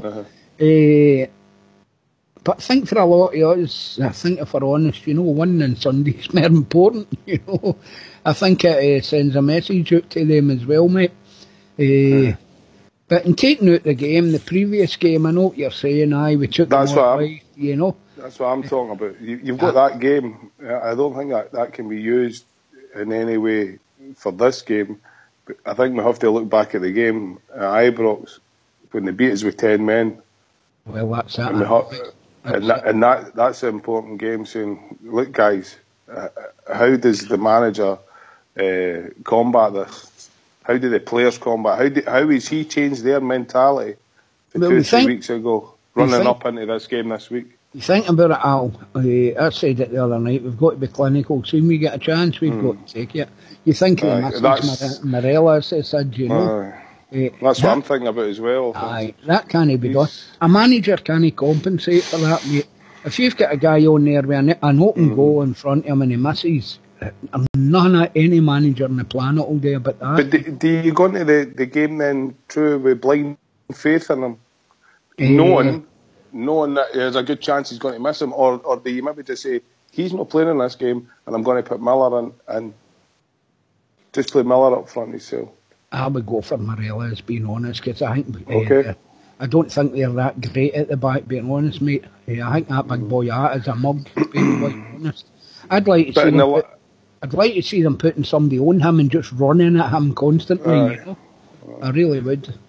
But we had that in the last game. He got in behind him. All right, chaps, still to get in the night. Talking about semi-finals, you two can have a love in after the show when Fox shows you his latest movie. Oh, I thought we were doing well for the show. You are doing well for the show, but you just get more stuff, and Old School Blues been working on it all day, Al. Oh, you got more recordings. Aye, well, we're not going to play them on the show, but if you go in the lobby in 1998, Ulster's too young, he was on the way in. Ibrox Loyal, do you remember the game? No, mate, I'm ages well, so I remember. I just came into football, I told you, in 98, so... Well, you must remember the game. A semi-final at Parkhead. Split down the middle, the support. Walters last season, first time round. We're playing at Parkhead. Our players are falling like flies. They're running and empty. And if you watch the lobby, Old School Blue will show you. Albers and McCoy scored 2 fabulous goals and we won the game 2-1. But what happened in the final, True Blue?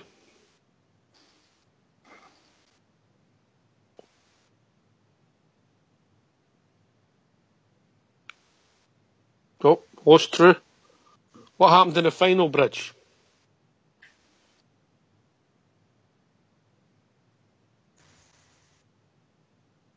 Are you going to have to come to me, Ox? Aye, I think so, Al. Well, I'm not answering it because you cut me off. You just need to go to Ulster. What happened in the final, Ox? Well, we lost to Hearts. Hearts? Yeah, we lost to Hearts. So if you look in the lobby, you'll see... Aberdeen and Dice that day. Aye, I was at the base games. But ultimately, yeah, it's important that we win the games, but you've got to win the final as well. I was nearly crying that day, by the way. Nearly crying. I was nearly crying when you never answered me. I don't know what it was on to mute. Come back to me, It was Hobson's choice, and if you look in the lobby, these are the goals. I'm watching it now, big Albert's wonderful stuff. McCoy's header. This is McCoy's header, yeah. Yeah. What a cross, what a cross. Boom. Aye, you miss someone with, shall we say, the penetration that Albert's had, and they're scared of him, weren't they? They were absolutely scared of him. What a great goal that was. Must have beat about 3 or 4 in there. Superb. Great player.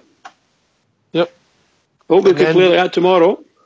And then you have the Alves goal, mate. Have you seen this? Have you seen it in the lobby? Ulster. No, I'm not in the lobby. But I remember the famous McCoy celebration for that goal in the semi-final. That was great.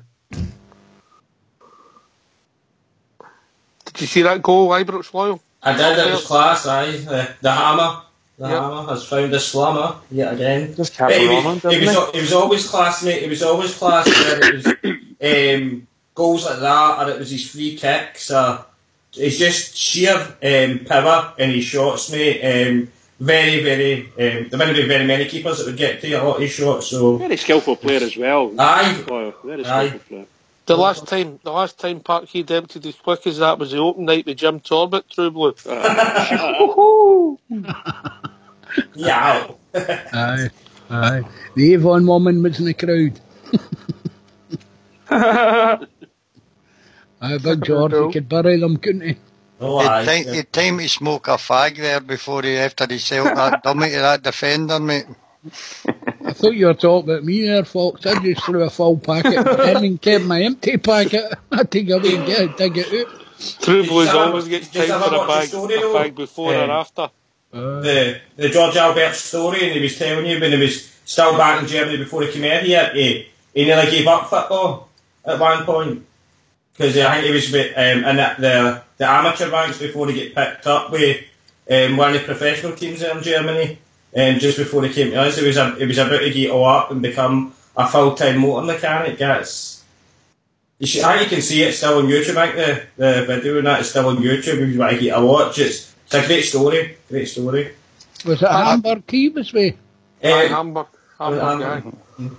That first goal, mate, with McCoist, he made that goal, mate. Sat back and then that wee dart into the 6-yard box at perfect timing, mate, and bulleted the ball home. That's what Morelos should be learning for. He was a real poacher and striker, wasn't he, McCoist? Regardless what everybody may or may not think of him. Braver than people gave him credit for, Fox.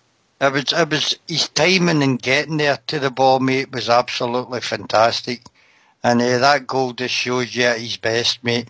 He hung back, and then made the wee short dash into the 6-yard box when Albert struck it across, mate. Left the two defenders who thought they were marking him, mate.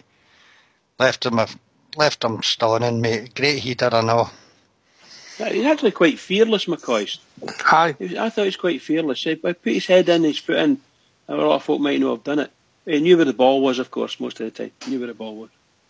He always gave them a message and all, Brad. I thought it was great time. Lots of time for him as a footballer. There wasn't very many better for Rangers. Played for Rangers, I'll tell you. Aye. The service he gave was really one good. One at a time, gents. One at a time. On you go, Miguel. All right. I would just sorry, Fox. You go ahead, Fox. Well, I was listening on Talk Sport this morning, and they were talking about tunes that know the best football anthems, and they played the Liverpool Never Walk Alone, and the big fat Ian says to him that was some anthem. He says I'd usually scored halfway through it and stopped it. Big Al, you coming in? Well, I was just going to say I've never had the fact that McCoist is probably the player, the Rangers player for me, the greatest ever Rangers player. That's debatable, I know that, but I think that's just an age thing. But what McCoist gave us and what I think he had on the park, out with all the skill and putting it, he had heart and desire for our club. If we could only get that in some of the players, I think it goes a long way. It goes a long way in making us successful. Well, there's a common denominator. We're going to look at another semi-final. We did go on and win the cup against them in 1996. And guess who scored again? Ibrox Loyal. Would it be Mr. Alistair McCoist? Yes. So if Old School Blue doesn't mind, the 1996 semi-final. And what was the difference that year, True Blue?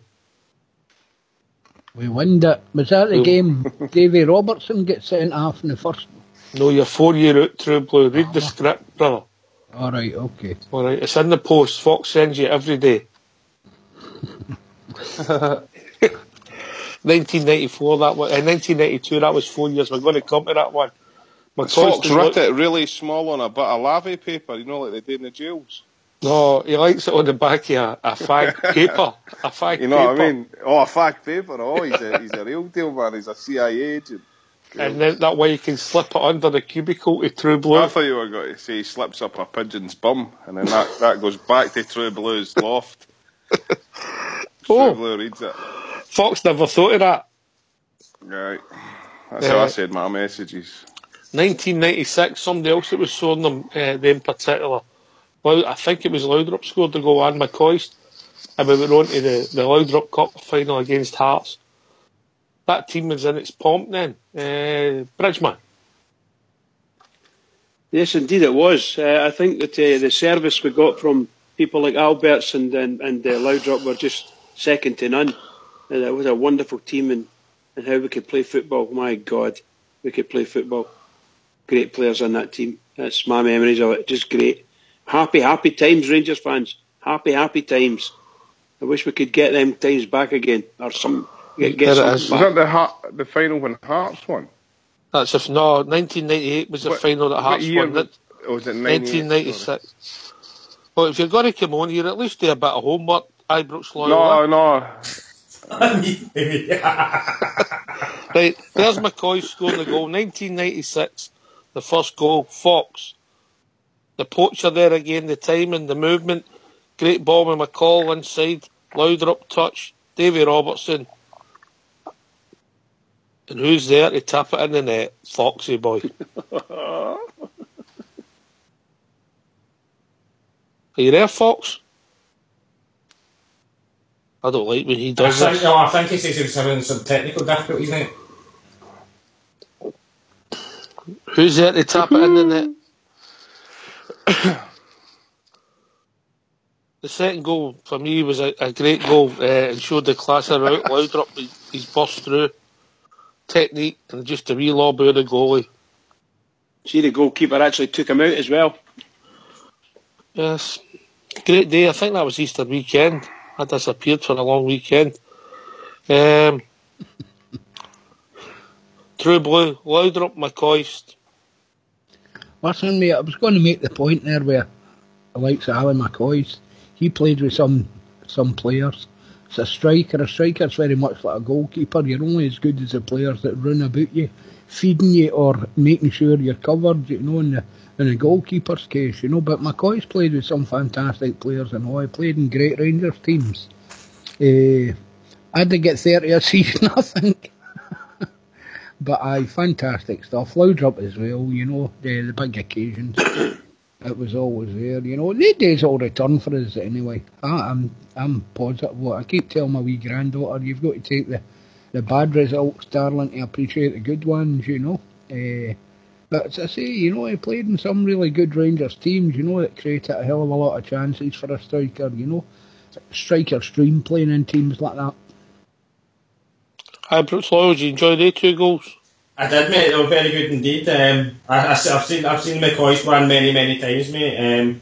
I like to watch all the cup games, whether it's on Rangers TV or in the YouTube.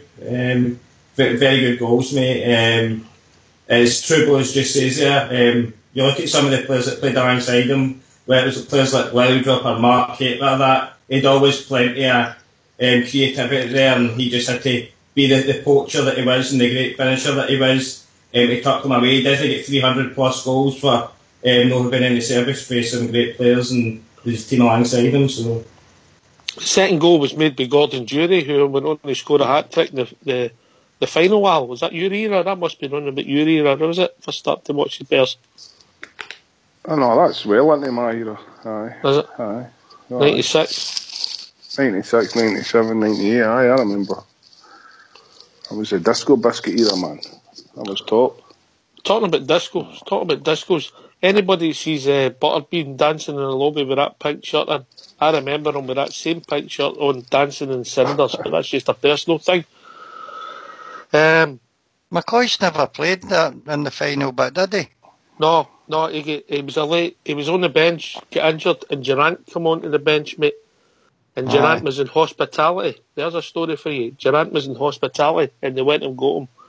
And Durant had come on as substitute, and reportedly, after the game, offered Ali his medal, and Ali was too distraught to take it. That was the story I heard. And also, I don't know if it's myth or no, Durant was meant to have been on his second can of tenants when they came and got him out of hospitality. There's a wee story for you, Fox. Oh, well, I didn't know that one. Well done, mate. But as True Blue was saying earlier, mate, when you're surrounded with class players like Gascoigne and Ferguson and Durant and Laudrup, mate, you're going to score goals, aren't you? They created a hell of a lot of goals for us, mate, round about that period. He still had to put it in the back of the net, didn't he, Fox? Aye, but his instinct of being in the right place at the right time, it was amazing, How can you mate. buy that? You can't buy that, eh? That's just a God-given thing, I think. You can't coach that, can you? You can't take Morelos and give McCoy to Morelos for 6 months and then you would have a player. I don't think you can coach that. I think that's just natural. Aye, probably right, mate. He scored a lot of goals and off for St Johnstone, mate, as well when he was younger. So he always had that instinct of being in the right place in the right time, you know.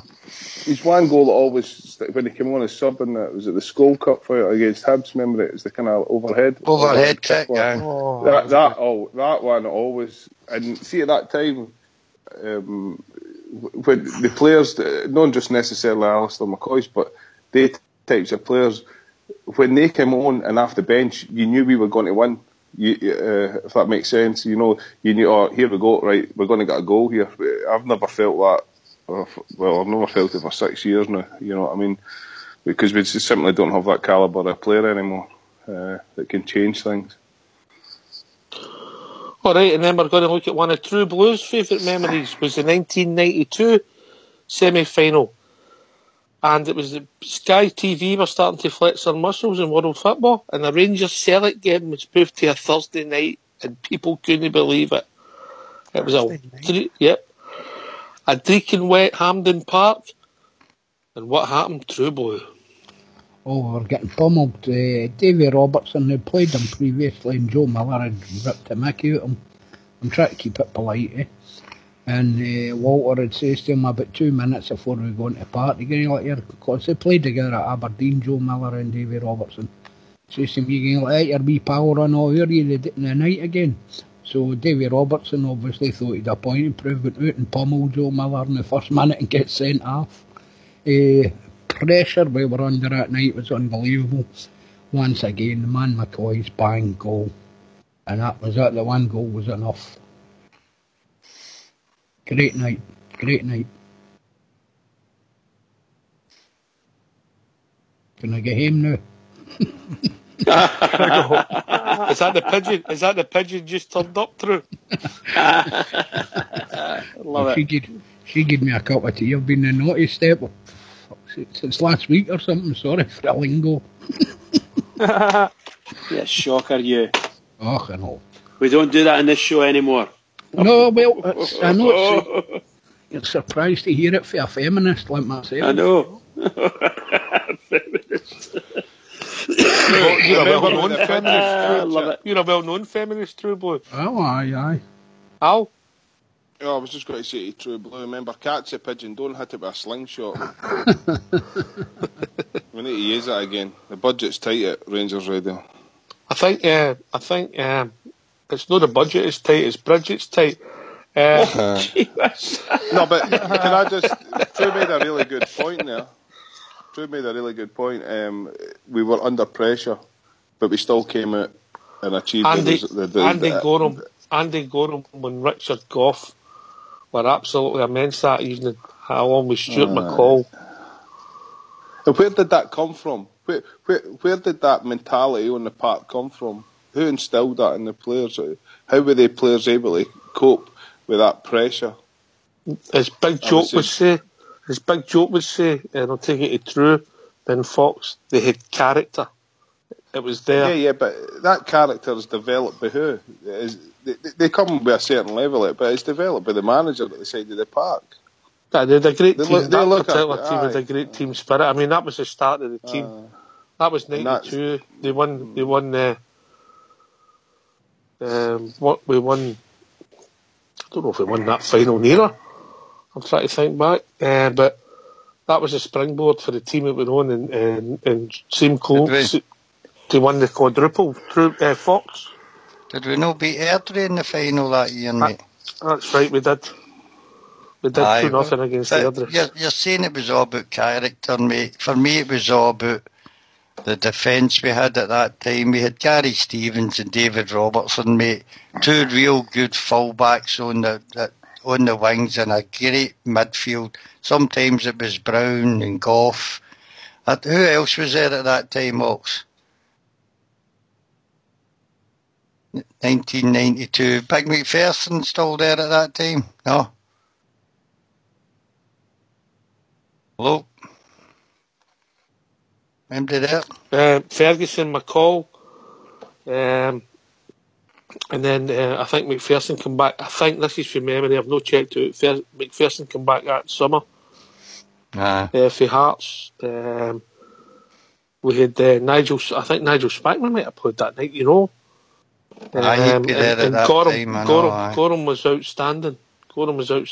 You Trevor Stephen. We had some quality players, mate.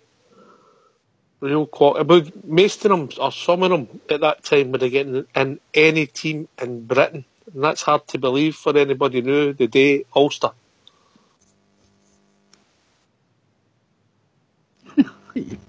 You're not having a good night, Ox, are you? No, I think I'm going to drop. There is a distinct lag sometimes, you know. So the missus was talking to me there. Sorry, Ox. All right. Is that time of the year? Is it?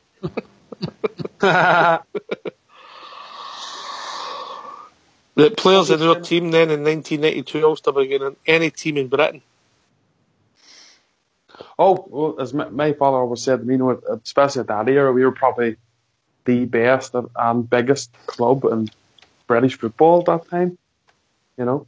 But times maybe aren't just as good for us now. But a good point that True makes about his granddaughter, and I'm doing the same to the young nephew, because he came over, he's in the club and all this now, and he's watches all the game with us as well, and any games we don't get to obviously travel over to, he's with us. And I say the same words to him. We'll be back again. Maybe won't get the calibre of player that we had in those eras, but we'll definitely be, in my opinion, the top of Scottish football. Again, there's no doubt about that. You're here. Anybody in the lobby have a look at the state of the pitch that night at Hampden, the mud? I think we've also been joined by Denver. I believe it's Denver. Evening, Denver. Evening, guys. Or good afternoon, guys. How we doing? All right. Yeah. I'm still not dried out for that night in 1992. Yeah, I get soaked that night as well, mate. I was sitting 3 rows for the front and the Rangers end got absolutely drowned. It was worth it, but... the northern... As I recall, I was standing in the north enclosure that night, man. Pissing rain. No cover or nothing. Unbelievable. But you know what? It didn't matter because we got a great result and that was all that mattered. Correct, mate. Correct. And what a team performance. Gorham, arguably man of the match, if you remember right, Denver. Aye.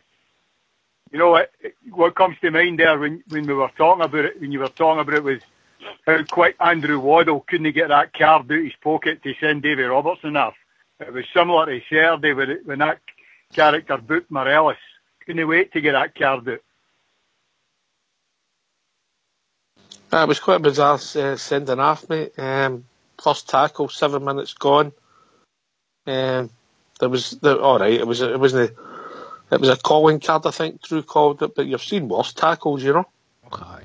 Can I make a wee point about that team and all? Sure, you quite rightly pointed out most of them would have got game for any team in Britain at that time. Rangers were the biggest team in Britain at that time, without a doubt. And I'll tell you everything. See, every one of the players in the teams, they were broken-hearted when they left the Rangers. Were getting upset about Davy Bates. Broken-hearted. Some of them were world-class in their time. You know, unbelievable. What a change. You know.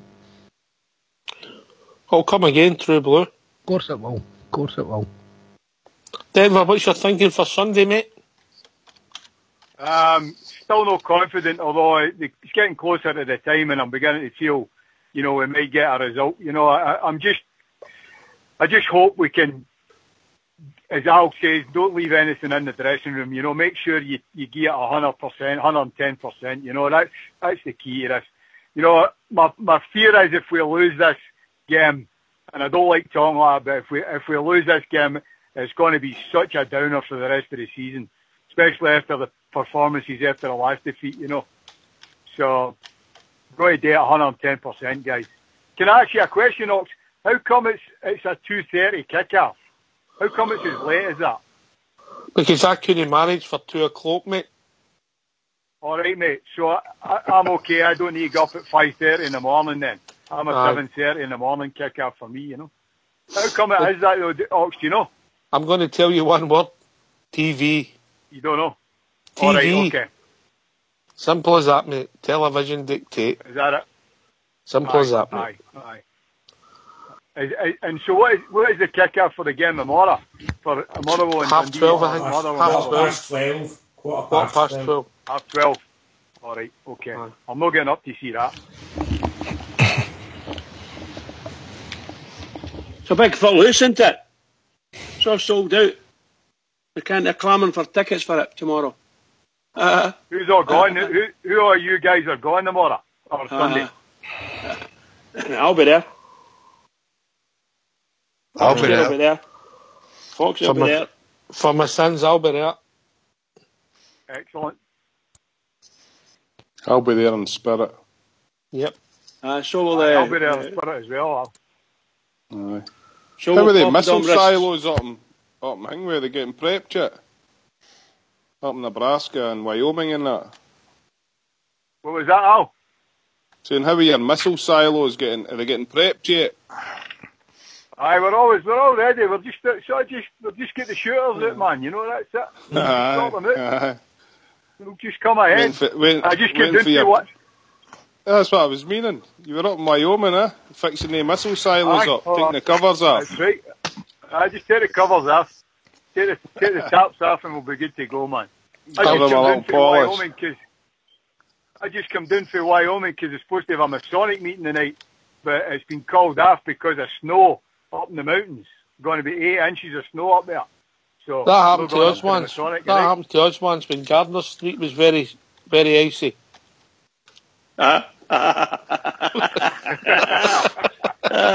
Helter Skelter, Spicy Line. Helter Skelter, Gardner Street. Wow. No in Partick, Brilliant, mate, brilliant. We've also been joined by Al63. Evening, Al. How you doing, guys? Good evening, Al.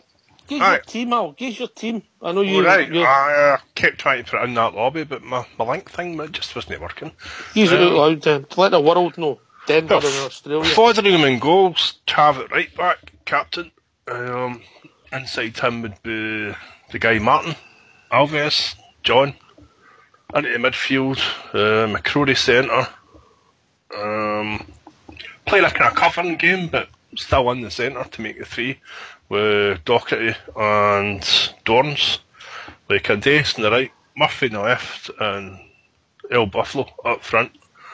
I can see it's 1-2-1. Oh, I hope you're right. And I'll take Murphy and Tav for the goals. I know some folk like to do some betting, so aye, use the names. The only thing that worries me about that, I think that's the same team as Ibrox Loyal. What can I say? The guys are geniuses, you know what I mean? We're honestly, we all know what's happening, so that's the winning team, mate. That is the winning team. What else is on your mind, Al? Well, that was actually the main thing. It was to have a team that's got the three guys in the central midfield. Here, mate. Here. Because you listen to that Murray in the interviews and you think, oh my, he sounds so down, doesn't he? And I was just kidding on, but it was kind of half hail and earnest in the lobby, and it was like he's not been sleeping and he's got kind of a bit gruff. And he's thinking, how is if he hates my two in the middle? Well, it's because it doesn't work, mate. So get the third gen in there. So I'm hoping this kind of gets back to him, though. He's got to do it. If he does do it, then we can go places, because Hibs aren't great. And they're three in the middle just bite away at Celtic, and it makes them look very ordinary. And as long as you've got guys up front, like we've got Candace, Murphy and El Buffalo, we can win this. No two ways about it. Here. Fox, that's similar to your thinking? That is indeed, mate. I think we can sneak this and all. If we take the chances that come or are presented to us, we need to take them, mate, and score. I think that they'll go and try and score very early in the game, and if they soon run out of ideas, mate. I've said that I've watched them for a good bit this season, and the day, mate, if you open up against them, they're liable to get past their way through you. But I think if we're patient, mate, we will beat them by the odd goal.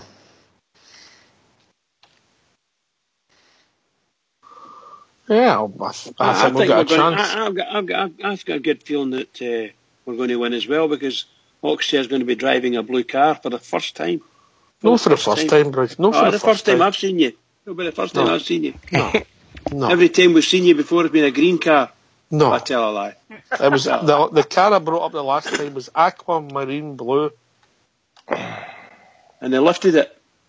No, that was a grey one. That was a grey one. I just got a wee question.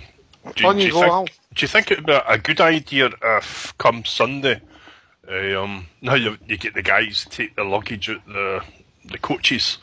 Do you think it would be a good idea if we give that job to Windass? Make sure he hurts himself, can't play. No, that's cruel. That's cruel. I don't like him. That's really Listen, cruel. if he comes on as substitute and scores a winner for me, we'll like him on Sunday night, True Blue. I thought earlier. That's either. You never know. You've got to watch out. Sometimes things come back and bite you. True Blue. First time I met her, she was sniffing luggage up the airport. Woof, woof. Yeah. Where did that one come from? Oh, I don't know. Oh my God, where did that one come from? I think I was drunk. Sorry, was that to answer a question there, Ops? No, I think your answer was fine, mate. Alright. Oh dear. Alright, we've got a few minutes to go. We'll go down the panel. We'll start with Denver. Can we win the game, Denver? Come on. Aye. My concern is the Poison Dwarf playing against Alves. I'd much rather see him up against Mbele. But aye, we can win it. We can win it. We just need to, as Fox says, we just need to take the chances. That's it. Yeah. That's the key to the game, you know. Alan 63.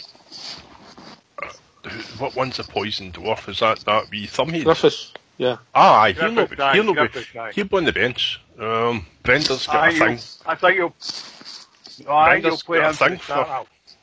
I don't see it. No, I see Brenda having this wee loving thing, the same as we've got. Right. Martin's got with Windass. Hurry up, and I'll be in overtime. Hurry up, and I'll be in overtime. I think what I've said. I think we'll win 2-1. All We're right. underdogs, which is great. Big Al. Yeah, we've always got a chance to win the game, but we're not going into this game as confident, are we, as we went into the last game, guys. So that's my big good thing. That pop would bubble a wee bit, big man. Ibrox loyal. Yeah, I think we can win 2-1 tomorrow. Sunday, definitely. Salam alaikum, Mohammed. Bridge. I think we'll win. I think we'll get a really good feeling about it, and I'm looking forward to it. Obviously, it will not be the end of the world. Like I think it felt like the end of the world the last time when we played them at Ibrox and didn't win. But it will not be the end of the world this time. But we're going to get a right good go, and I'm going for it. Was it loyal that says 2-1? Was it loyal that says 2-1 for tomorrow? Yeah, I'll go with you. All right, Fox. Sorry, pal. What was that? I'm getting the stuff ready for the end of the show. Of course we can. He thinks it's Ant Deck is the end of the show. True Blue. 4-1 to the Rangers, and we'll get a goal chopped off. Big Ulster. Of course we're going to win, lads. We're Glasgow Rangers. We're going to win. Here. No doubt. Here. Big Ulster, give us a shout out, mate. Yes, just a shout out if everybody's listening. Hope you've enjoyed the show. Another great show, and well done to all you guys who do this every night. Here. Denver Bear.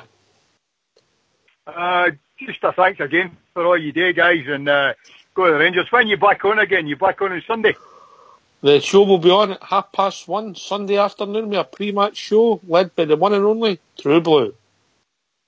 Excellent. Well, I might get my boy to talk to you, and look forward to a good result for the Rangers. Here. Alan 63. You guys do a brilliant job. Kudos to you. Old school Blue put in the lobby there about the wee guy, I don't know how to pronounce his name, Koa Brock, just to mind up to take a blue balloon that's going.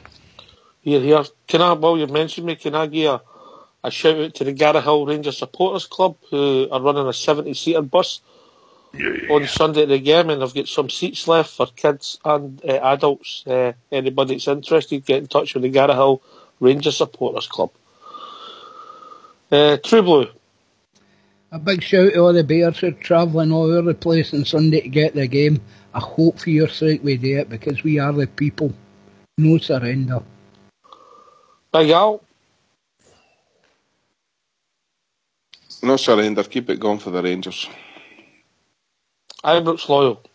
Yeah, as the song goes, mate, there's a bloom in the horizon and we're going to win this game on Sunday. Come on, the Glasgow Rangers. Fox. Come on the Bears, and hope everybody stays safe. Bridgeman. Well, what can you say? What a good night again tonight. Good discussions. Everybody up for the game. Really looking forward to it. So, for all the guys, all the Rangers fans on our lobby here, and for all the Rangers fans all over the world, please, everybody, keep it going for the Rangers, because we're going to need it on Sunday. Keep it going. This has been Rangers Radio. We'll be back tomorrow. We'll be back on Sunday, 1:30, for a pre-match show, building up to Rangers beating Celtic in the Scottish Cup semi-final. For any Bears that listen, myself and Fox and Corby Loyal will be in the West End of Glasgow tomorrow evening, having a few pre-match aperitifs. I hope everybody enjoys the ball game on Sunday. Come on, the Bears. Take it away, Fox.